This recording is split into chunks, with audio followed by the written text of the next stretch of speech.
Tropa, nag-budget ka ba dito sa Canada? Di ba parang sa tingin mo yung pag-budget dito ay walang nangyayari kasi ang daming gastusin, ang daming mga bayarin, di ba? Wala na natitira sa'yo.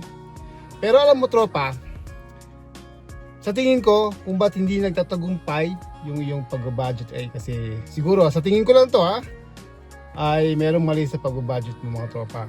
Napansin ko rin yan mga unang nag-budget ako dito sa Canada. Parang wala akong nangyayari naman sa pag-budget ko. Parang ganun pa din. Kahit mag-budget ako ng napakahigpit ay wala pa rin natitira mga tropa.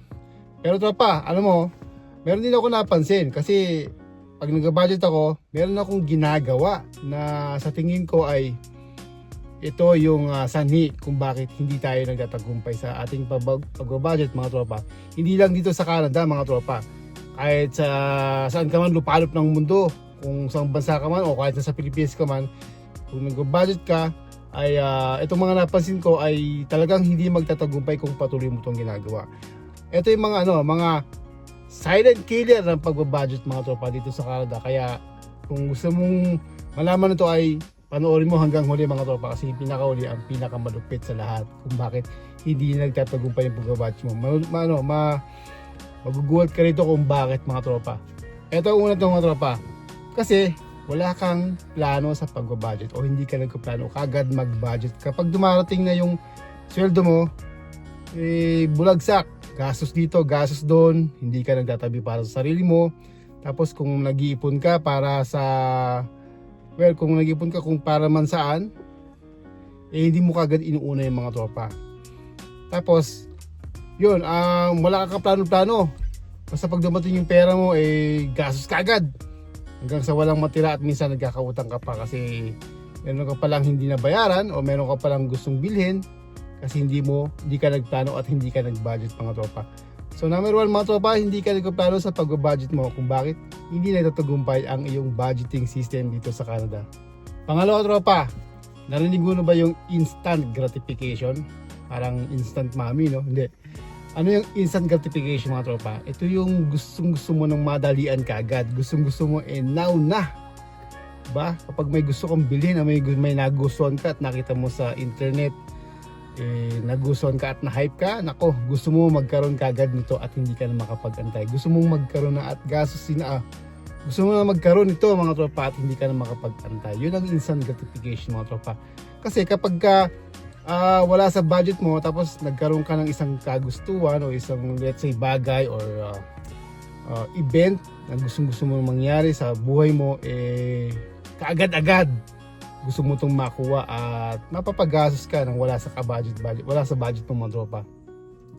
Isa yan mga tropa, instant gratification kung bakit hindi ka nagtatagumpay sa iyong pag-budget. Kasi tayong mga tao ay wired tayo para hindi na mag-antay kasi gusto talaga natin na ngayon na. Bakit pa ako mag-aantay? Kasi diba ang isip ng iba YOLO. You only live once.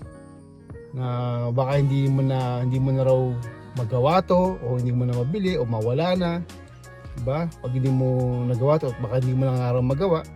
So ang resulta mga tropa, paggastos ka nga, diba? Ang tanging solusyon mga tropa, syempre kabaliktaran, delayed gratification mga tropa. Ibig sabihin, matuto ka naman mag-antay, diba? Kung hindi pa pwede, hindi pa hinog, wag mong pilitin mga tropa. Hayaan mo mag-ipon ka muna sa gusto mong bilhin or sa gusto mong puntahan, diba? Kung mag-travel ka, wag kang ma-FOMO, yung fear of missing out sa mga kaibigan mo. Kung hindi ka makakasama, isip mo wag mo munang sumama, diba?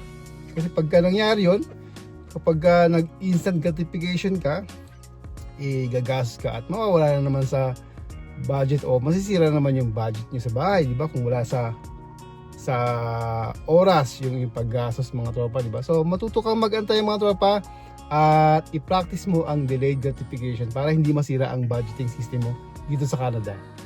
Ito pangatlo mga tropa. Meron tayong ikaw o ako, lahat tayo ay merong social comparison at saka social pressure sa ating buhay. Ibig sabihin, alam mo na kapag na-pressure tayo tulad ng binanggit ko kanina, kapag may nakita ka at gusto mo na magkaroon, nape-pressure kang bilhin to kahit wala sa budget mo mga tropa. Karaniwan yan, kapag ikaw ay, hulaan yung mga tropa. Hulaan mo, kapag ikaw ay nainggit mga tropa. Kapag ikaw ay nainggit, yan na. Mababaliwala na yung budgeting system mo mga tropa. Kasi ayaw mo nga magantay, di ba? Wala kang nag-instant gratification ka. At nainggit ka pa. Kapag pinagsama mo yung dalawang yan, siguradong disaster sa iyong budgeting system dito sa Canada mga tropa. Kaya kung ako sa'yo, ay iwasan mong mainggit at iwasan mong i-pressure ang sarili mo na magkaroon ka agad ng isang bagay na hindi pa hinog o hindi pa maabot ng yung financial mga tropa, di ba? Yung pera. Kung nag-iipon ka para doon, tiisin mo muna, di ba? Huwag kang ma-pressure, huwag kang mainggit mga tropa. Kasi yan nasisira ang pag-budget natin kapag tayo ay naiinggit. Let's say, parang gusto mo kagad magkaroon nito para makahabol ka sa society, para matanggap ka, di ba? Ay yung tinatawag naman na let's say pagka merong kaibigan mo o yung kakilala mo merong ganito, kailangan meron kang ganyan, di ba? Yun yung tinatawag na keeping up with the Joneses. Isa rin yan mga tropa. Pag keeping up with the Joneses ka, yan na. Hindi ka na kailangan meron ka rin ng meron sila. Kasi nainggit ka, tapos gusto mo ng isang gratification, dikit-dikit, di ba? Yung mga sinasabi ko, pagka nainggit ka, tapos gusto mo na ngayon tapos na-pressure ka, tumpak mga tropa. Sigurado yan. Sira ang budget system mo yan mga tropa. Ito pa mga tropa, isa nakakapagpasira ng budget mo dito sa Canada, yung easy access sa mga loan, lalong-lalo na sa credit card mga tropa. Pag may hawak kang credit card, at wala naman sa pag-budget mo ang paggamit ng credit card, or wala naman sa pag-budget mo pagbili ng isang bagay, nasa isip mo kasi lagi, meron naman akong credit card, pwede ko namang bayaran yan sa mga susunod na panahon, kukunin ko na muna, di ba? Kabit-kabit pa rin sinasabi ko kanina, instant gratification, social pressure, kabit-kabit, di ba?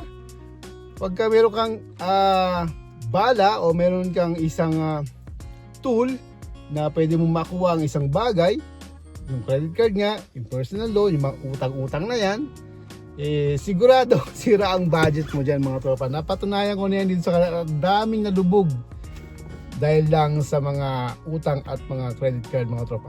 Ang credit card sa Canada, alam niyo na kung gaano kataas. Hindi ko na kailangan pang sabihin yan. 20% to 24% sa mga big banks or major banks ng Canada mga tropa. Kaya yan, kataas yan. Kaya palulubugin ka niyan mga tropa kung wala ka pang kaplano-planong magbayad, o kung wala kang plano kung kailan mo babayaran to, ayun, sigurado mga tropa, pasok ka dyan sa mga pasok ka para malubog sa utang at masira ang budget mo dito sa Canada mga tropa. Ito yung panghuli mga tropa. Ito, siguradong lahat ay nakaranas ito mga tropa. Ikaw, ako, tayo lahat ay impulse buyer mga tropa. Impulsive buyer tayo. Ibig sabihin, pag ang pinakamagandang sentence yan, ang pinakamadaling sentence yan pag ikaw ay na-hype, pag ikaw ay biglang tinamaan ng hypothermia, pag ikaw na-hype na kumbaga parang nabudol ka na kailangan mong bilhin to kasi kailangan mo o gusto mo, yun na, patay ka na. Sira ang budget mo dyan at baka magastos mo pa yung pera nakalaan para sa isang pambayad mga tropa, di ba? Kasi pambayad pa ng utang mo to, o pambayad doon ng bills, kaka-impulse buy mo, ayan na, magagamit mo yung perang hindi para dapat doon mga tropa, di ba? Lalo na pag nakakita ka ng sale na makakatipid ka o half price yung next na bili mo.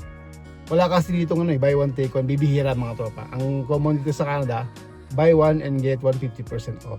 So ganun ang sale dito sa Canada, ganun yung system nila mga tropa. So kapag nagkaroon ka ng ganun at nagkaroon ka ng ganung mindset, yun na, patay ka na, sira ang budget mo dyan, impulse buyer ka. Kasi ang impulse buying, wala pagbili ng wala sa panahon o wala nga sa pag-budget, wala sa budget mo, yun na, sigurado ang pag-budget mo dyan. At talagang hindi ka magtatagumpay mga tropa. Kung lagi kang naiimpas at kung lagi kang nabubudol ng mga sale, ng mga nakikita mo dyan, di ba? Kabit-kabit, di ba? Magdainggit ka. Ayan na. Diba? Totoo yung sinasabi ko kasi napatunayan at nakikita ko yan dito sa Canada at nakikita mo rin yan kung mag-observe ka sa mga paligid mo, sa mga kaibigan mo, sa mga kakilala mo, or simpleng kung mag-observe ka lang sa surroundings mo at sa paligid mo, makikita mo talaga yan na maraming impulse buyer dito sa Canada. Hindi lang sa Canada, kahit sa Pilipinas, di ba? Pag napabalitaan ko nga yung mga, hindi ko alam kung ano yung mga parang may number sila doon sa may Shopee at saka sa sa Lazada na parang 111. Hindi ko maintindihan kasi hindi man talaga ako nag-shop sa mga nasabing e-commerce platform.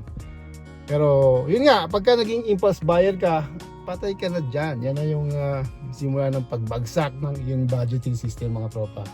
Kaya ikaw tropa, ano sa palagay mo? Ano sa tingin mo yung sa mga nabanggit ko ang ginagawa mo, nagawa mo, o nagagawa mo na sa kasalukuyan mga tropa? I-comment mo yan sa ating comment section.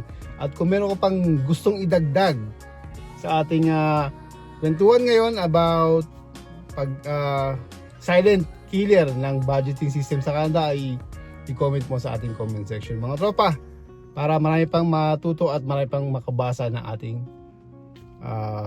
comment dito sa aking channel mga tropa. TikTok pala, Tropang Canadian. I-follow mo rin pala ako sa TikTok mga tropa. Tropang Canadian din ang i-follow mo. So hanggang sa muli mga tropa, ingat ka, paalam. Mwah!